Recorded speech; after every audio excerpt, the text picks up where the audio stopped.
ओ देश मेरे तेरी शान के सदके कोई धन है क्या तेरी धूल से बढ़ के तेरी धूल से रोशन तेरी हवा पे जिंदा तू স্যার আপনার জন্য জল নিয়ে আসলাম।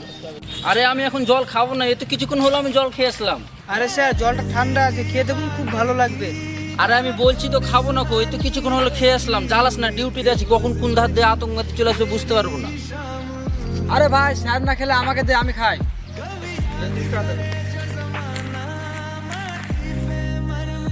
এই জলে তো বিষ মিশানো আছে ভাই, খেলে তো মারা যাবে। না সুজন, প্রশান্ত জলটা ফেললি কেন? কি ব্যাপার প্রশান্ত, তুই তো জলটা আমার লেগে লিখছিলিস, কিন্তু যেমনই সুজন খেতে গেল তেমনি ফেল দিলি কেন? না স্যার মানে আমি আসছি। কি ব্যাপার সুজন, ও কিছু না বলে চলে গেল যে? স্যার আমি তো বুঝতে পারছি না কি হলো। হ্যালো, কিরে কাজটা সাকসেস হলো তো? আমি এই কাজটা করতে পারবো না। কেন রে? আমি কিছু টাকার লেগে দেশের সাথে গাদ্দারি করতে পারবো না। হ্যাঁ আর একটা কথা, তুই আমাকে আর কোনোদিন ফোন করবি না।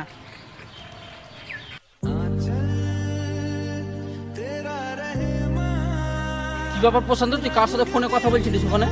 স্যার মানে ওই জলটা বিষ মিশানো ছিল, আমি কিছু টাকার লেগে ওই কাজটা করতে আমি রাজি হয়েছি। প্রশান্ত, তুই স্যারকে বিষ খাওয়াছিলিস?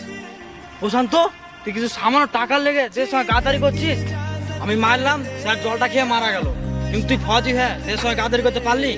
ভাই কিছু টাকার লোভে আমি এই কাজটা করতে রাজি হয়েছি, পারলে আমাকে ক্ষমা করে দিস ভাই। ঠিক আছে, তোকে ক্ষমা করলাম। আর কিসের জন্য ক্ষমা করলাম জানিস? কারণ তোর এটা প্রথম ভুল। তুই নিজে থেকে যখন নিজের ভুলটা বুঝতে পেরেছিস সেটাই বড় ব্যাপার।